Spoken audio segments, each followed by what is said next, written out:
Okay, we'll make it official here.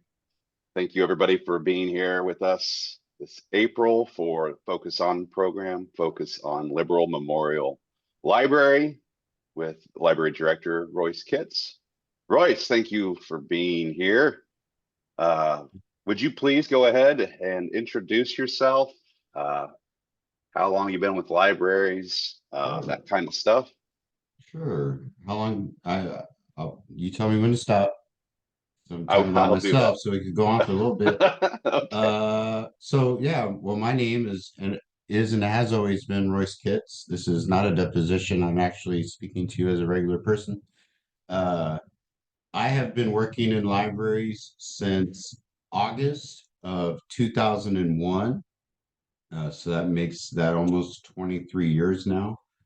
I started off at the Manhattan Public Library. I worked there for a period of about 7 years, and then was the director for a couple of years a couple of years and a half at the Tonganoxie Public Library, and then spent a few years at Washburn University at Mabee Library, and then back in August of 2014, almost 10 years now, moved to Liberal, Kansas, and have been the library director here ever since.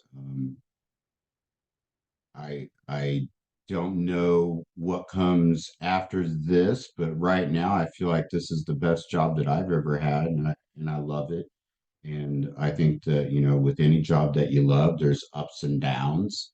There seems to always be something, just maybe it's my nature, but there's always something that's bugging me, here at work, and something that I feel like needs to be fixed. But I think from how the community would view the library, is most people think that it's a really nice library, and most people want to attend our events. But, yeah, so that's mainly about me. Um, when I'm not doing the library director thing, my wife is the drama teacher at the high school.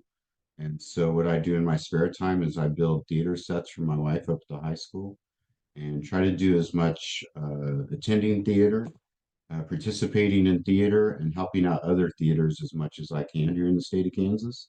And that's something that I'm really proud of. So that's the basics of me, Dan. Cool. I didn't know that. I knew some of the libraries, but I have a theater background and I used to build sets for my high school and even thought about doing that as a career. So that's really interesting to Yeah. hear. Well, that's a good jumping off point, because one of the things I talk about when we're looking at people, and talking to people in the community about, what makes a good employee, what makes a good worker, who's someone that you want to bring in. And I think when I first started, because I just had extensive restaurant experience and worked a lot in restaurants, and then prior to that, I was in the military, and so I always looked at those two kind of avenues as being able to kind of funnel you really good employees, things to look for on a resume, or things to look for on an application. And what I started realizing with theater is running into people that are able to make things happen out of thin air, and then really being able to coalesce around an idea and be creative with the solutions. And so now when I see someone with some theater experience, or in fact, when I'm working with someone in a theater, and I hear a little peep about, hey, I'm looking for work, I try to bring those people in. Right now, we have three people that have extensive theater experience here at the library. Uh, Two of them are supervisors. So it really comes in handy. It comes in handy, when you're planning events and you want people to be creative and create the custom artwork, that is really the only thing a lot of us libraries can afford. We can't afford professional designers, but there's a theater aesthetic that can make things work. So it's The always show nice to must meet go theater on. people. And I always say, man, if you're looking for a job, lead with the theater experience, because like yourself, it reminds me of the shared experiences that we have in the military. Everyone who's been in the military has a kind of what was basic training like, and in restaurants, what was it like when I got really busy, and in theater, it's like what plays are you in. So that's some common ground that you have. Almost everyone has a story, like for instance, about guys and dolls, so, or once upon a mattress. So those things are important, I think. Definitely did Once Upon a Mattress during my I time. hope you hire me, Dan. I feel like I'm being interviewed for a job, so I'm Yeah, a little you're nervous doing about pretty that. well. You're doing pretty well. Right, right. Uh, let's go ahead and talk about this community that you moved to, Liberal, Right. Kansas. What can you tell us about it? Yeah, yeah, yeah. So it's wow is what what I would say first. I'm from Manhattan, Kansas, right? I mean, that's what I consider myself through Springfield, Missouri. Um, so when I moved out to Liberal, I honestly had no idea what Liberal was like. It was the stop on the way to places like Las Cruces and Tucumcari and Taos and Santa Fe in this. And I had never been here, and to be honest, I hadn't heard much about it. So when I moved down here, the first thing I realized was, man, it's hard to get housing down here. I almost had to turn the job down because I could not find a place to live. And luckily, I had a board member, rest his soul, who twisted some arms and got me into an apartment, right? And and then I was like, well, I can't wait to get high-speed internet because I'm finally a director and I can afford high-speed internet now. You know what I mean? And I couldn't, it wasn't available, and if it was, it wasn't reliable. And everyone's like, don't waste your time. And and so, in the beginning, it's kind of like, well, what did I do? You know, uh, and then I think what happens is, man, that first couple of years is like, man, I got to get the heck out of here, man. This is not a place where I can live. I just can't. And it was just so different for me. And then everyone's telling you, oh, you'll love it here, blah, blah, and you just don't listen to it, right? You're like, oh, whatever. But now I tell people, give it, if you can give it 2 years, you've got to give it 2 years. Once you start meeting the people in the community and how much the library helps and improves their lives, I mean, I hate to sound too corny, but man, it's the best part of my job. It's what keeps me in this town. I'm a mountain person. I love the mountains and I love rivers, and we have none of those. And I love like seeing big, huge Broadway theater productions, and that's not what life is like here. But the people are just super awesome and appreciative of what we can do as a library.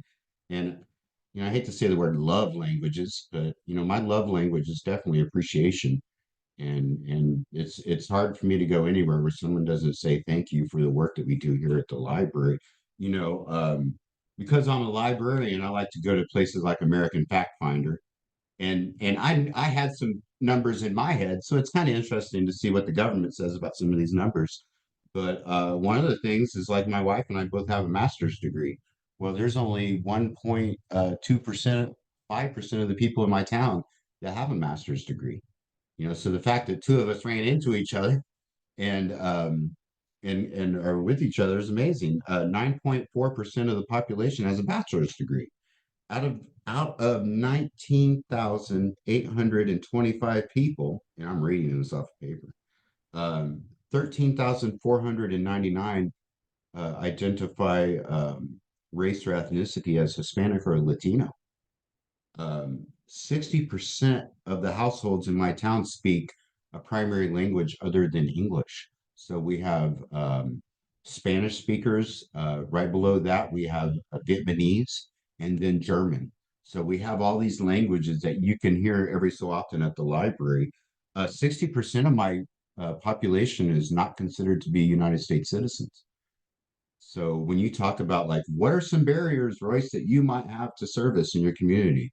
Well, when I first got here, one of the barriers was when I looked around, not seeing a lot of people that I worked with who spoke Spanish, not seeing a lot of Spanish titles on the shelves, databases that we subscribe to not being in Spanish.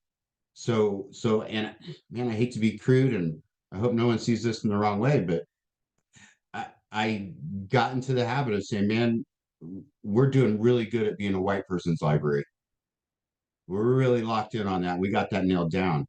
And that was great 30 to 40 years ago in my library. But with meatpacking moving in to Dodge and Liberal and Garden City, our communities are completely different than what you see in the eastern part of the state.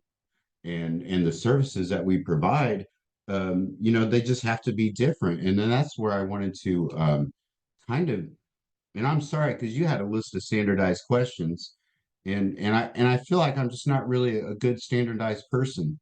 So my apologies for that. And I'm kind of frenetic too, so there's that problem too. I got a whole host of That's issues. okay. I mean, you only get 30 minutes, I so only it's get it's 30 your minutes and 30. I want to get this job, Dan. Um, so, but real quick, here's what my community is like, and here's what the library is like for me. When you talk about partnerships, there's a lot of with COVID came a lot of grants for community healthcare workers, and with 15% of the population in my town not having healthcare, and then 60% foreign born, 60% where they don't speak English for the most part. In the household, we need people like Genesis Family Health to come in and do community outreach, where this isn't our skill set, this is their skill set. And we bring them in a couple of times a month to help people out and really get the word out. There's a group in town known as the Liberal Area Coalition for Families, and they do a lot of social service work in our town, and they're like our best friends. We do everything together. When there is the signing on to the healthcare marketplace, they're here for months on end. Making sure that we can get as many people signed up as possible. It's really important for people to understand when you have a large foreign-born population that there's a cachet that comes with being the public library. There's a lot of people look at the public library and go, that is a trusted institution. No one's taking me to jail if I go into the library. It doesn't cost anything. You know what I mean? You can't go to City Hall and park it for 5 hours. You can't go to the police station and hang out and ask them questions. The library is the only place in town where you can loiter, and we encourage it. So we see a lot of people here at the library who come in knowing that if they have a question, they have like a social service need, that we're able to help them, and we're able to get them directed to the people that are able to help them. And I think that's something too, is man, I don't think when I first started out, I'd never go up to a person who came into the library and say, "Hey, are you doing okay? I saw you yesterday and you had a big smile on your face and you seem a little down today." That's a heavy question to ask somebody, because the first thing I learned is, if you're Royce, if you're going to be that guy and you're going to ask that question, then you have to stick around for the response, and you have to be prepared. Because the first time I asked that question, the guy was like, "Well, Royce, I woke up on the ground and someone was robbing my van, and I couldn't move because of the pain medication I was on." And I was like, all right, be prepared for anything when you get a response.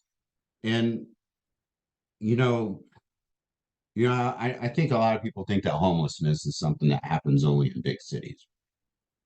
And it's interesting. I think big cities are much better to able to handle homelessness than I'm sure people are like, a town of 20,000. What's homelessness like there? You probably know the guy by name, right?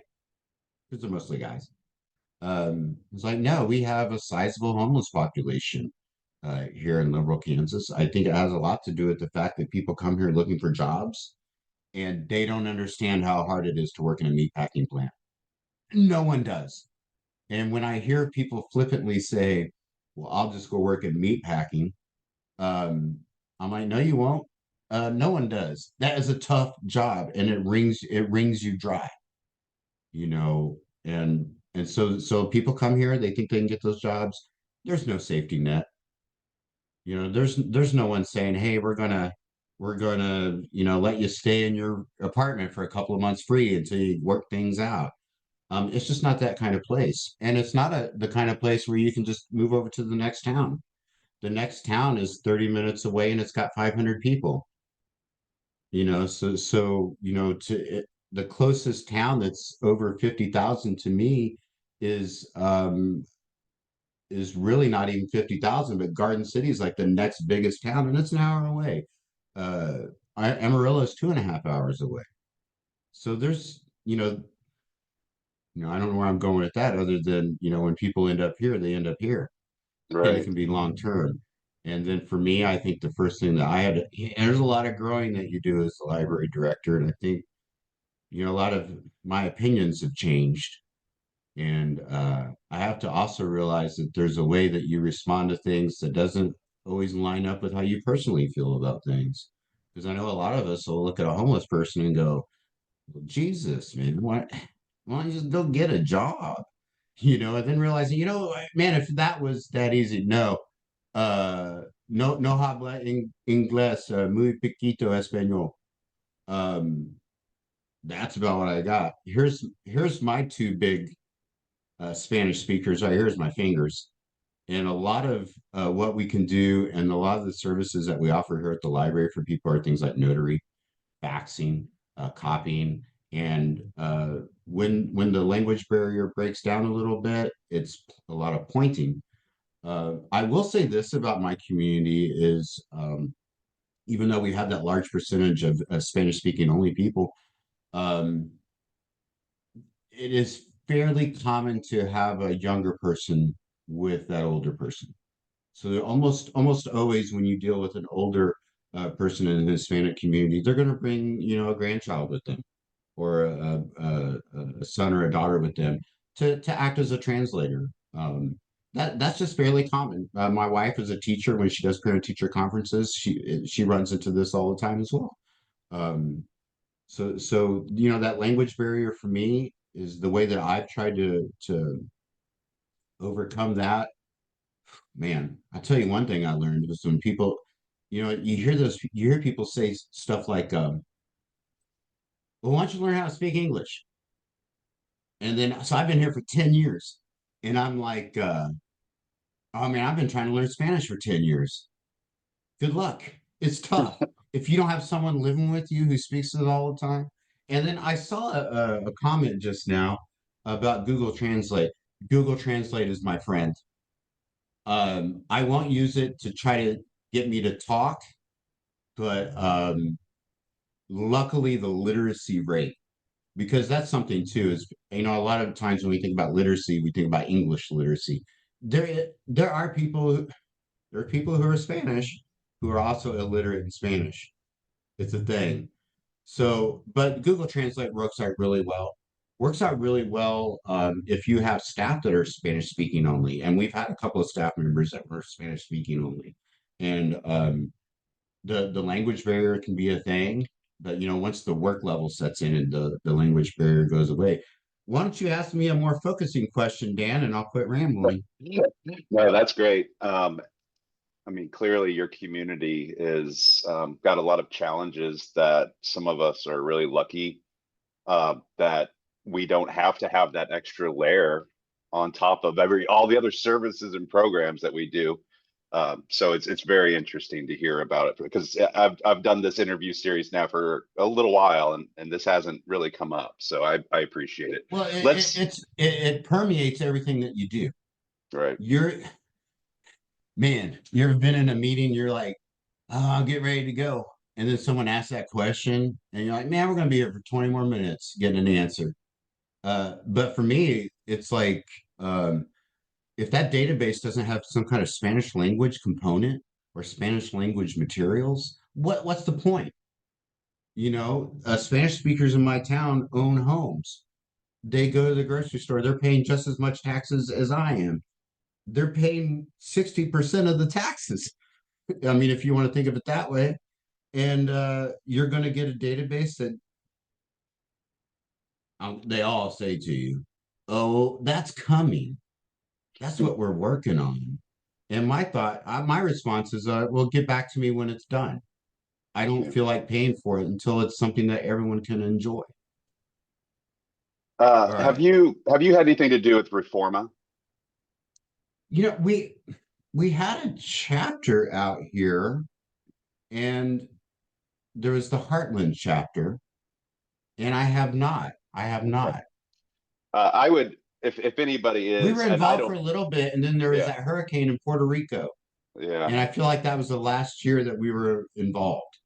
I So, feel like I'm hearing more about just the Kansas base, and it's actually, I think, multi, but if anybody is interested, I know that Jay Harris at nekls.org would be happy to share that information. right. At least where what they're doing, they're doing I think monthly meetings. And I'm not the person to say more, but I just was curious Right. about that. Could you have Um, him or her email me, please? I Or will they? have her directly email you. Okay. I don't want to skip over your building because I haven't really seen, and I haven't seen it in person, but I haven't quite seen anything quite like the entryway. Right, Can you just right, tell us right. a little bit about the facilities in general?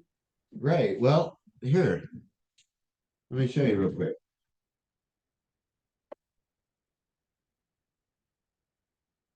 I'm coming back. I thought it was easier to do that. Right here is the original picture of what the library used to look like.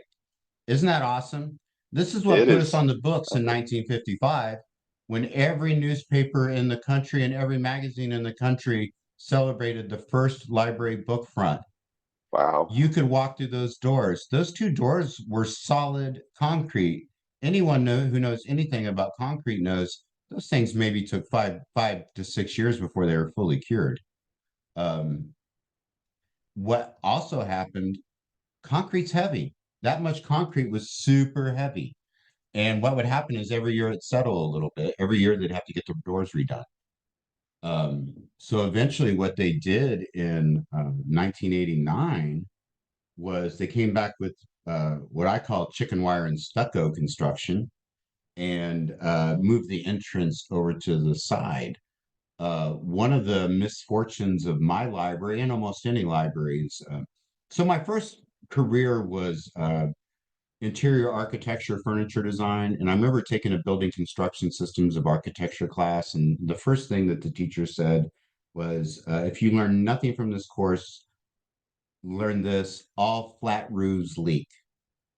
And so our building has the distinction because we have this huge skylight that goes right down the middle, and we've had all these additions. We have 7 flat roofs. So at any one time, we can have one of those leaking. But thankfully, one of the things that I like to do is so this is interesting. We could do a whole thing on, preventative maintenance, right? I started realizing that, man, these leaks are a lot easier to deal with if I catch them in the beginning. So, got a bunch of water alarms and a lot of plastic, these thin plastic, what do you call them, trays, and then put them underneath the drains that are in the building everywhere. And so, if any water starts coming in at a certain spot, an alarm will go off, and I'll be notified that, hey, there's a water leak in this section of the building. And so with that many different buildings, there's also that many different AC units. Um, and so that's something that, when you have 2 to 3 straight months of 100-degree temperatures, you're dead in the water if you don't have to at least all of your. If you're down a unit, you might be able to limp along, but if you're down two, you can't be open.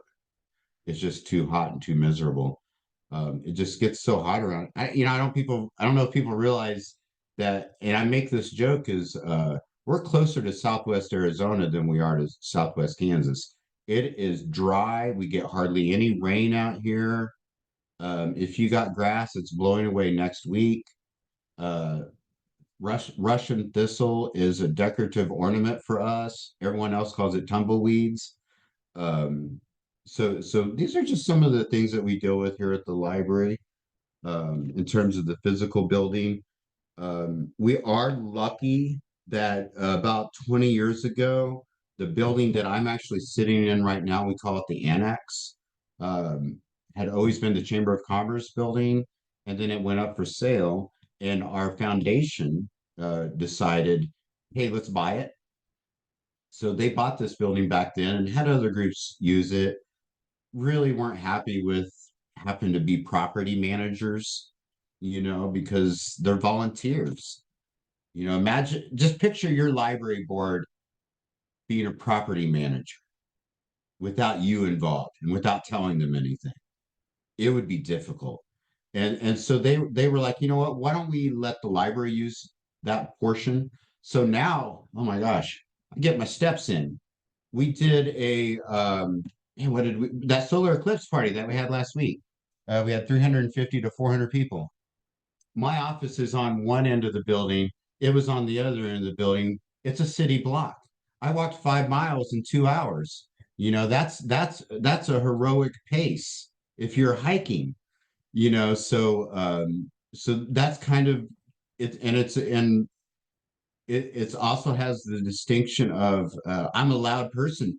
If I raise my voice in my office here and the door is open, you can hear me at the other entrance. But I would say one of the really nice things about my library, and I'm looking outside right now, is the grounds of the library is considered a city park.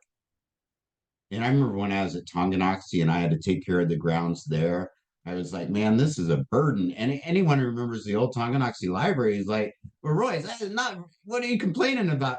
I don't care. Just that little bit of grass was enough to just be a pain in the neck. But the city takes care of all the ornamental plantings and everything. And it looks so beautiful here. I think that is the compliment that I really, really like to hear. Besides, thanks for helping me out. Is you just have such a beautiful library here, and so much of it is not anything that I did. It's all the work of all these other people and the groups that we work with. It's like they come in and they use our facility, and we get the benefit of the afterglow. So it's an amazing thing. Like I said, 2 or 3 years after I started, I was not having it. I was ready to head out. And now it's like, man, I really like this place. For me, there's two of my favorite places to go are the mountains and Manhattan, Kansas, right? I'm 5 hours from Manhattan, Kansas, and I'm 5 hours from the mountains. So I'm like stuck right in the Splitting the middle of exactly difference. where I want to be. So it's Yeah, 1:57. If there's some let me, questions. I do this in partnership this year with Kansas Library Association. And so I'd love it if you would end, not necessarily about KLA, but just professional organizations in general. I'm pretty sure you're a person who has always kind of been part of those types of things. Can you just tell us about what organizations Sure. you participate in, why it's important, or if Oh, these oh, folks aren't, my well, favorite, and I'm not getting paid to say this. I'm not seriously, folks. I'm not getting paid to say this. I'm not getting paid. Uh, I was KLA president in 2012, believe it or not. It was the year that they did the Geek to Library campaign. So not only was I awesome to be the president at that year, but I didn't have to think of the theme. Someone else already did all the themes. Someone did all the graphics. That is my perfect situation was when someone else does all the work and I just get to be eye candy, right? My favorite thing about KLA is just the people that you meet. The programs are awesome. And man, as long as you don't have to go against like a Heather Braun or a Robin Hastings or a Janelle Mercer, you're going to have a good time. But the people that you meet in the hallway, the people that you only just like get to like briefly wave at as you're going down the street. It's I just love it. And Eric Norris has to say goodbye. He's another person, it's like you only get to see these people once or twice a year at the conference, and I love it. And I'll tell you, recently, someone who just really impresses me is Catherine, and oh my gosh, and I'm blanking on the last name, Williams, with the Governmental Affairs Committee. Man, there's a lot of work that the Governmental Affairs Committee has to do this year and every year, and it used to be that we just had to stay hidden, and if no one looked at us, we were doing good. But hey, folks, people are looking at us now, and people are wondering what's in the library, and they're wondering what's on the shelf, and people like Catherine and others who that she's able to coalesce around, making sure that we advocate for libraries. These are important people to have in our organization. They deserve our support. If KLA offers you nothing, don't join it. But here's another thing. Sometimes it's what you bring to the table. And if you don't see something in KLA that you think should be there, read the bylaws real quick because there's mechanisms to make those voices heard. And you should make your voice heard because there's things that we deal with now that 23 years ago never would have even thought of. 23 years ago, we hadn't really thought about what the ramifications of the yeah. Patriot Act would be. Well, Now and look I at would what they venture are. I would venture, even as we wrap up here, just since your time being KLA president, things have seemed to change quite a bit. I just know at my time at Neckles, some of the things that we thought were just so set in stone, maybe we're a little bit more frightened that things aren't as permanent as we maybe thought they were. And I think maybe libraries at that time, we were thinking, oh, everybody says they're going away. I don't think we believe that, but we do know that there's people out there that have us in their sights, and maybe Oh that's yeah. not something I saw as much when I first started. Well, it's the Googleification of the library too, man. It's like if all you think that the library is for is checking out books and getting information, then yeah, maybe it isn't what you think it is anymore. Maybe it isn't something that you think you need to support. But from my library, it's a lot more than that. Obviously, It's really obviously. connecting people to solutions to help them out. All right. Well, we hit our time. I told you to go fast. It goes even faster with you. Right. Thank you. Thanks so much, Royce. I appreciate Right. it. It was really I great hope to I catch answered up none with of your you. questions. You did and you didn't, which is great. All right, Oh, that's folks. me. That's perfectly me. Awesome. Thank you so much, people. Thank you. Always appreciate talking to my library friends. Take it easy. We'll see you on the next adventure.